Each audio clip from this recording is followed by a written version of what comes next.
There's a brand so iconic, it exists in almost every single country on earth. No matter the language you speak, no matter where you're from, you'll instantly recognize it. It shows up at birthdays, summer afternoons, Christmas dinners, and moments of celebration. It feels familiar before you can explain why. So how did Coca-Cola become this iconic? How did sugar, water, and brown diet become more symbolic than any other product? Was it luck? Or was it strategy? Well, in this video, I'm going to explain to you how brands like Coca-Cola manufacture emotions through media and content before they even sell a product. How they use storytelling to captivate and win the hearts of the public. How they build themselves to have a recognizable aura with visuals, music, and colors. And how you can apply the same principles for your brand and content without having to have Coca-Cola budgets.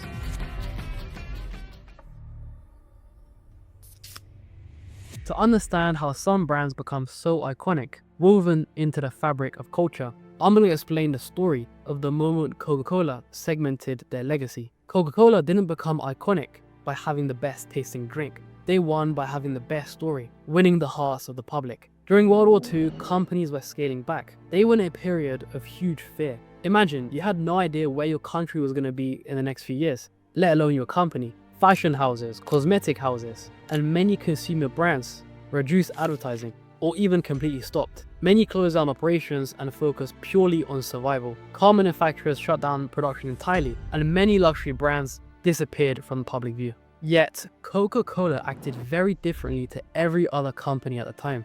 They made a massive, expensive gamble. Their president at the time, Robert Woodruff, declared that every single man in uniform should be able to buy a Coke for less than 5 cents, wherever he was in the world, no matter what cost to the company. So they built bottling plants in the front lines. A crazy, very risky bet. But by doing so, Coca-Cola said something, while every other company was hiding away, with plans to scale back, reduce risk, stay safe. Coca-Cola was there for you when you needed it most, attaching brands to culture, symbolizing home, comfort, and victory. For a moment, they stopped becoming a drinks company. They were more than that. They were with you when you need them most. And they reflected its positioning in their print media ads. Coca-Cola goes a long way.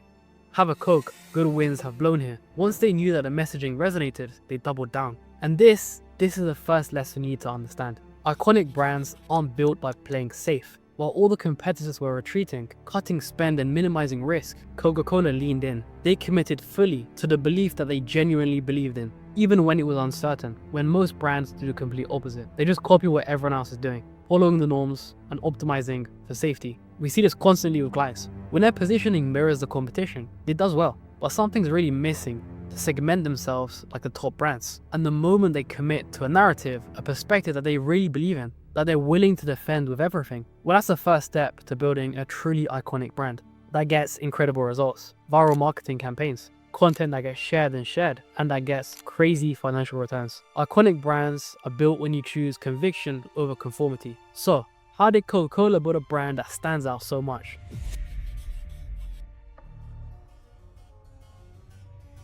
Coca-Cola didn't just stand for happiness or togetherness. They stamped it with their own IP, turning beliefs into proprietary signals, distinctive assets that cannot be confused with anyone else's. How do you know a video, an ad, is Coca-Cola's instantly? Well, iconic brands use colors you can recognize, sounds you can identify with your eyes closed, typography, music, imagery that feel familiar before you can even consciously process them. This is where they separate themselves from everyone else. And this is what I personally call brand IP, a set of visual and sensory signals that only belong to you. For Coca-Cola, red, the glass bottle, holidays, Santa. For Nike, the swoosh, the slow motion close-ups, the minimal copy. Brand IP is built by the fonts you use, the color palette that you commit to, the style of music you choose to repeat again and again, the pacing of your media, the words you choose, the phrases that you coin, the frameworks that you name, becoming recognizable without explanation. So, how do you build your own brand IP for your brand? Define the single belief you want to own. This is the first thing you should think of, and everything else just builds up upon that. Not who you help, the belief you want your audience to associate with you instinctively. This becomes the organizing principle every other media decision that follows. If you can't articulate this clearly, everything else becomes random. Start by isolating the one opinion that you're willing to repeat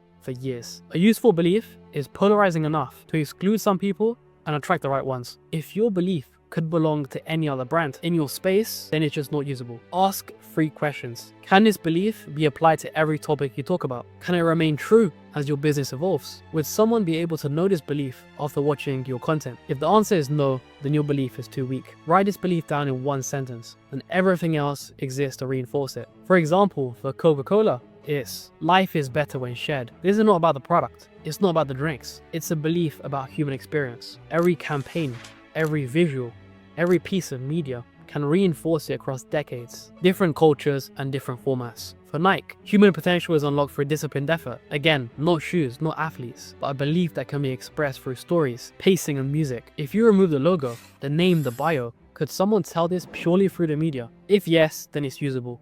The feeling of belief needs to feel emotional, it needs to feel sensory, calm or intense, polished or raw, minimal or dense. This determines the tone, pacing, and energy across all the media. 2 brands can have the same belief, but feel very different. This is where the differentiation starts. Now translate that belief into sensation. If someone consumed my content without knowing my language, what would it feel like? That feeling must reinforce your belief. Coca-Cola's media feels warm, nostalgic and optimistic, with soft lighting, familiar music, slower pacing and human moments. Everything is designed to trigger comfort and emotional safety. Once you've decided that feeling, lock it in. That feeling decides all the energy and all the pacing. The sensory palette is where belief becomes a little more tangible. You commit to a limited set of colors, 1 or 2 typefaces, a narrow music range, a consistent visual style, and many just choose what looks best. But constraint is really the goal here, because recognition comes from limitation. Most people sabotage themselves by wanting too many options. Remove options, choose a narrow color range, and commit to it everywhere. Choose a primary typeface and 1 supporting one. Decide on visual density, either clean and sparse, or layered and busy. Do the same for audio. 1 music style, 1 emotional range. The test is simple. Can someone recognize your content from color and sound alone? If not, then you have too much variation. This is the words, phrases, frameworks you use, named ideas, repeated expressions, specific ways of explaining things. Language is IP, and over time people associate the ideas with you. Every idea that you repeat more than once needs to become a framework. It needs a name. Every process you teach needs a label. Any insight you have needs to be a phrase. I see many people thinking that you have to wait for the language to organically appear, but the secret is you need to design it. Nike did not talk generically about improvement or effort. They used specific and relatable language.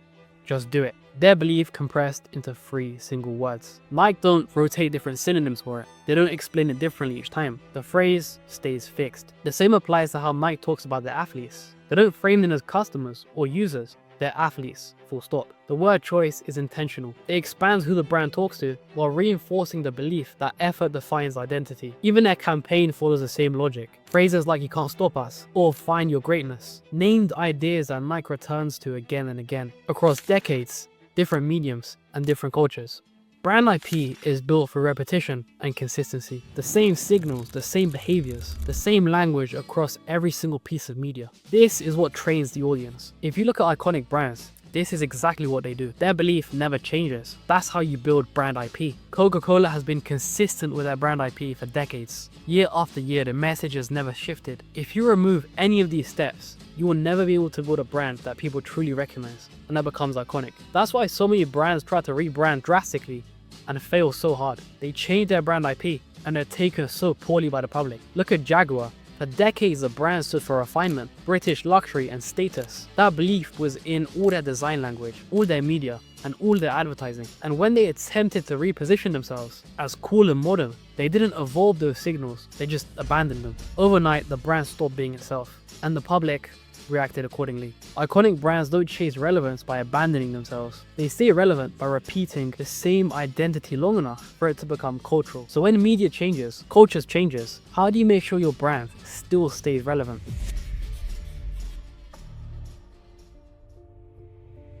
Even a brand with a strong brand IP will die if it refuses to evolve. This is where many brands fail, and it's the biggest difference between the brands that fade into the distance and the ones that stand the test of time. They build recognizable assets, a look, a sound, a feel, and then protect them so aggressively that when the market evolves, when media changes or attention shifts, the brand stays stuck, frozen in the past. Coca-Cola did the opposite, but adapted how those signals show up in every kind of media. from print to radio, from television to social media. The red stayed. The typography stayed. Their belief stayed. Only the medium changed. That's the difference between brands that really become iconic. Every era has its own media form, and today we live in a content era. A world where distribution is instant, attention is scarce, and brands compete directly on social media feeds. If there's one thing to take away from this video, is that the brands that know how to translate their identity into content without losing themselves and their core beliefs, they're the ones that are gonna win.